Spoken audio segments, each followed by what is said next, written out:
ఇట్లా వచ్చింది. ఎట్లా చూస్తాను చూడండి, అటు ఇటు రెండు వస్తాయి. మరి ఇంకోటి చెట్టు మీద అలా చూడండి, మనం ప్లేస్ మార్చినాం కదా, దానిమ్మ గింజ.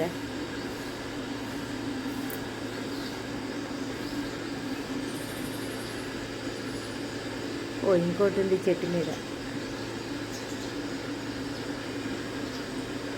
అయితే పిల్లి, కొత్తగా ఒక పిల్లి వస్తుంది. ఆ పిల్లి రోజు నైవేద్యం పెట్టినట్టు తింటుంది. ఈ పక్షులు అయితేనేమో కొంచెం కొంచెం తింటాయి కదా, ఇక పిల్లి మొత్తం తినిపోతుంది. అందుకని ఇక్కడ పెడితే పిల్లితోటి ఇబ్బంది ఉంది.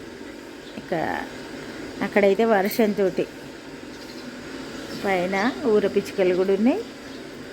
నైవేద్యం తినే పిట్ట ఒక్కటి రాదు జనరల్గా అయితే. మరి ఫస్టే కొంచెం అరిసింది కాబట్టి నేను బయటకు వచ్చి చూసిన. అబ్బా తెల్ల జాంపండు ఉంది అబ్బా ఇక్కడ ఒకటి, తెల్లగా ఉంది మస్తు. నేను అరుణానంద దగ్గరే పాలు రెడీ అయినాయి, పని చేసి టీ పెట్టుకుంటాం. ఈరోజు మరి మన బ్రేక్ఫాస్ట్ అన్నం పోనికేస్తున్నా. నేను అన్నం చాలా ఎక్కువ ఉంది, అందుకే అన్నం పోనికేస్తున్నా.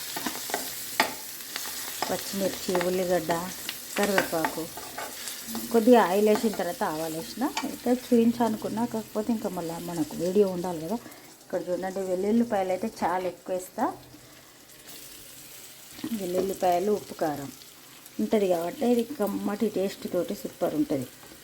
అసలు కొంచెం కూడా మిగలకుండా అయిపోతుంది. చూపిస్తా లాస్ట్కు. చూడండి, ఇందులో ఉప్పు కారం వేసేద్దాం. ఉప్పు కారం వేస్తే ఇంకా అన్నం వేయచ్చు. వెల్లుల్లిపాయలు వేసిన అంతే, కలపనే లేదు ఇంకా.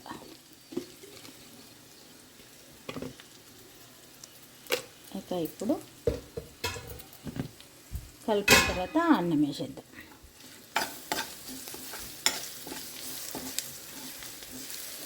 సన్నగా వర్షం పడుతుంది బయట ఈరోజు. ఇప్పుడు అన్నం వేద్దాం. చాలా ఎక్కువ ఉంది, అందుకే వేయాల్సి వస్తుంది. ఇదే ఒక్కొక్కసారి అయితే వేరే బ్రేక్ఫాస్ట్ చేస్తా, మళ్ళీ ఇది చేస్తా. అంటే ఇది తినాలని ఇష్టం ఉంటే వాళ్ళు ఇది తింటారు, మిగిలిన వాళ్ళకి బ్రేక్ఫాస్ట్. కానీ ఈరోజు అందరూ ఇదే తినడం. కలిపిన తర్వాత వేయిస్తా మొత్తం. ఇంట్లో ఏమయ్యా, ఓన్లీ కలిపి ఒక 2 నిమిషాలు మూత పెట్టుకొని అప్పుడు సర్వ్ చేసుకోవాలి. అంటే సూపర్ టేస్ట్ ఉంటుంది. రామచిలుకలు చూడండి, ఇక ఇది 2-3 నిమిషాలు ఇట్లా మూత. నేను అరుణానందగిరి. ఇక ఈరోజు మరి మన సండే రొటీన్లో భాగంగా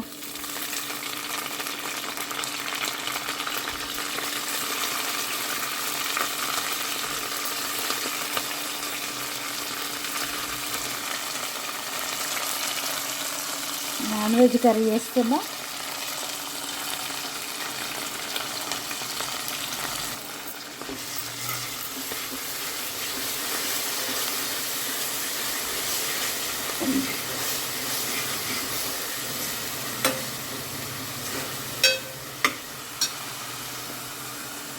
ఇక్కడ చూడండి, మామిడి ఆకులు తీసుకొచ్చినప్పుడే.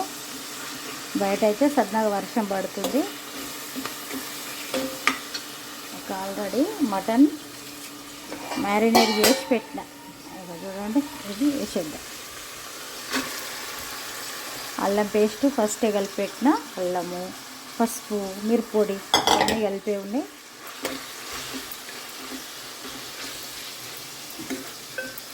మామిడి ఆకులు వేసినందువల్ల ఈజీగా ఉడుకుతుంది. ఇంకా ఉడకడానికి ఉడికిందా లేదా అని చెక్ చేసే అవసరం లేదు. 1/2 అవర్ ఉడికిస్తే సరిపోతుంది అంతే.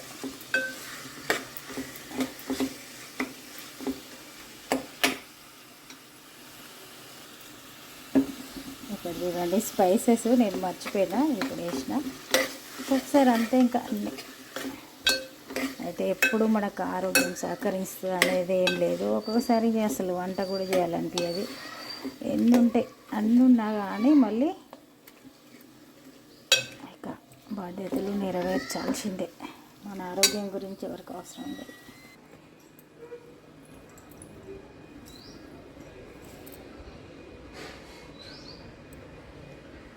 ఇక్కడ చూడండి, నా వంటకం రెడీ అవుతుంది. కొంచెం బాయిల్ అయిన తర్వాత జస్ట్ ఫ్రై చేసుకొని తినడమే అంతే.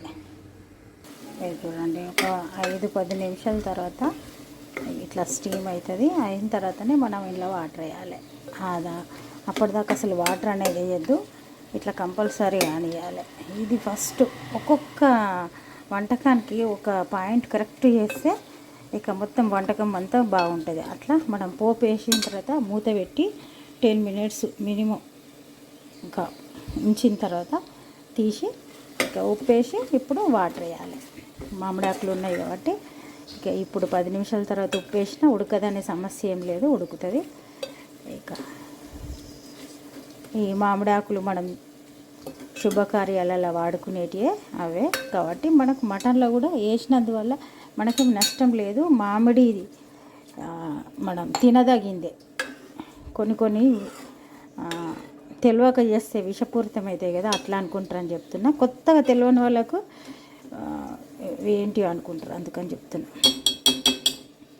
మ్యాంగో ట్రీ లీవ్స్ కొన్ని వేరే ప్రాంతాల వాళ్ళు, బంగ్లాదేశ్ వాళ్ళు అట్లాంటి వాళ్ళు కూడా చూస్తారు వీడియోస్. ఇక అట్లా వాళ్ళకు కొందరేమో వాటిని చూసి గ్రహిస్తారు, కొందరికి అస్సలు తెలియకపోవచ్చు.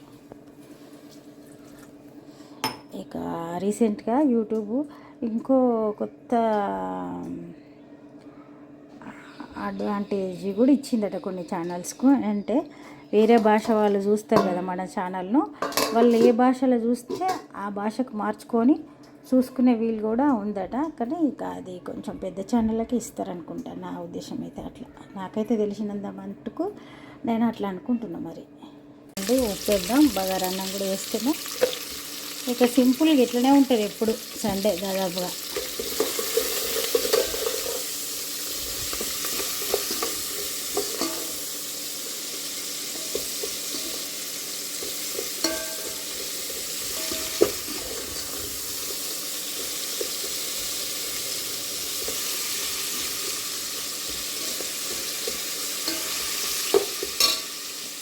అయితే ఒక సండే అంటే కొందరు మార్నింగ్ అగ్నిహోత్రం చేసినప్పుడు ఆ వీడియోని చూసేవాళ్ళు కొంతమంది ఉంటారు. కొందరు నాన్ వెజ్ సండే పెట్టితే చూసేవాళ్ళే కొందరు ఉంటారు. ఇక అట్లా ఉంటుంది. మరి మనం ఒక సండే అట్లా, ఒక సండే ఇట్లా, ఇక అట్లా డిఫరెంట్గా చేసుకుంటూ వెళ్ళిపోవాలి. ఫ్రై అయిపోయినాయి, వాటర్ వేద్దాం. ఎప్పుడు చెప్పినట్టే 1 కప్పు రైస్ అయితే 1.5 వాటర్ వేసుకుంటే ఈజీగా కరెక్ట్గా ఉడికిపోతుంది. చిమ్ని స్టార్ట్ చేసి ఉందని ఇక అన్నీ షూట్ చేస్తలేను. అన్నీ షూట్ చేస్తే కూడా మనకు బాగా స్టోరేజ్ అవుతుంది. ఇక చూడండి, ఇక ఇప్పుడే పూలు తెచ్చి ఇట్లా అలంకరించి పెట్టా. ఇక బగారా రైస్ అయింది, కర్రీ ఉడుకుతుంది. ఇంకొక కర్రీ బీన్స్ కర్రీ చేస్తా. ఎంత బాగున్నాయి చూడండి. బగారా రైస్ అయింది, మటన్ ఉడుకుతుంది, చారుకు నానబెట్టిన. ఇక్కడ చూడండి ఈ కర్రీ చేస్తున్నా. ఇక ఆయిల్ వేసిన చేద్దాం మనం ఈ కర్రీని. ఇప్పుడు నేను జీలకర్ర వేసి చేస్తున్నా, అట్లా కాకుండా స్పైసెస్ వేసుకొని కూడా వేసుకోవచ్చు. ఇప్పుడు మనం దీన్ని బగారా రైస్ ఉంది కాబట్టి ప్రత్యేకించి స్పైసెస్ ఏం అవసరం లేదు. ఒకవేళ అట్లా చేసుకున్నా కూడా మీకు బాగుంటుంది. సాజీరా, దాల్చిన చెక్క, ఇలాచి వేసి కూడా చేసుకోవచ్చు, అట్లా కూడా సూపర్ ఉంటుంది. ఇక ఆల్రెడీ ఇవి ఉడకబెట్టి ఉంచినాం కాబట్టి ఇక మళ్ళీ ఎక్కువసేపు ఏం చేయాల్సిన అవసరం లేదు. ఒక 5 నిమిషాలల్లో కొంచెం ఇట్లా ఫ్రై చేసుకొని ఉప్పు కారం వేసుకొని అల్లం వెల్లుల్లి పేస్ట్ వేసి దించుకుంటే సరిపోతుంది. ఒక బగారా ఆకు, పువ్వు వేద్దాం అంతే, స్పైసెస్ అవసరం లేదు. బగారా రైస్లు ఉంటాయి కాబట్టి ఇందులో ఇక చూడండి ఇంత కొద్దిగా బగారా ఆకు, పువ్వు 2 వేసినాం అంతే. ఆల్రెడీ బగారా రైస్ ఉంది కాబట్టి ఇంకా ఎక్కువ స్పైసీనెస్ అవసరం లేదు. ఒక పసుపు వేసుకుందాం, తర్వాత అల్లం వెల్లుల్లి పేస్ట్ వేద్దాం.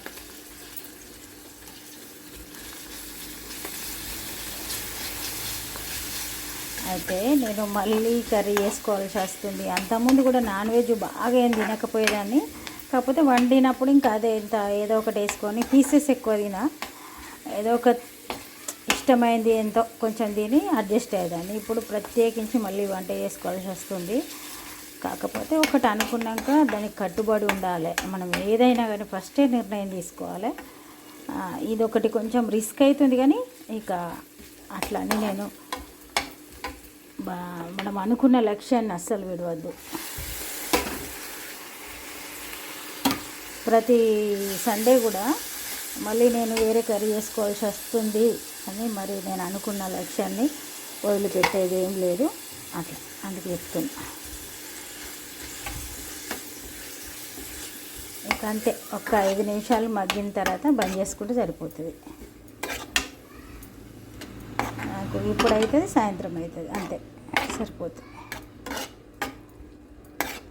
ఇక్కడ చూడండి, నేను ప్రతిసారి కూడా నాన్ వెజ్ తోటి పోటీ పడే కర్రీ చేస్తున్నా. ఎందుకంటే ఇదేదో మనం సీక్రెట్గా చేస్తలేం కదా. నేను చేసింది కనీసం 10 మంది అయినా చూస్తారనే ఉద్దేశంతో చేయాల్సి వస్తుంది కదా. మనం నాన్ వెజ్ తినకపోతే కొంచెం బలహీనం అయిపోతున్నాం, లేకుంటే దానికి సరి అయిన ఆహారం లేదని చాలా మనకు అట్లా ఉంటుంది.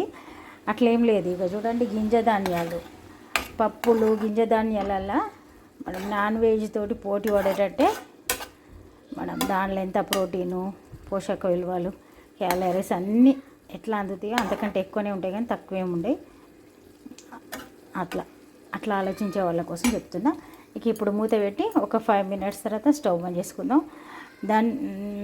గరం మసాలా పొడి, ధనియాల పొడి కావాలనుకుంటే వేసుకోండి. ఇక కాలు వస్తుంది చూడండి. ఫోన్ మాట్లాడి వచ్చేసరికి మన కర్రీ రెడీ అయిపోయింది.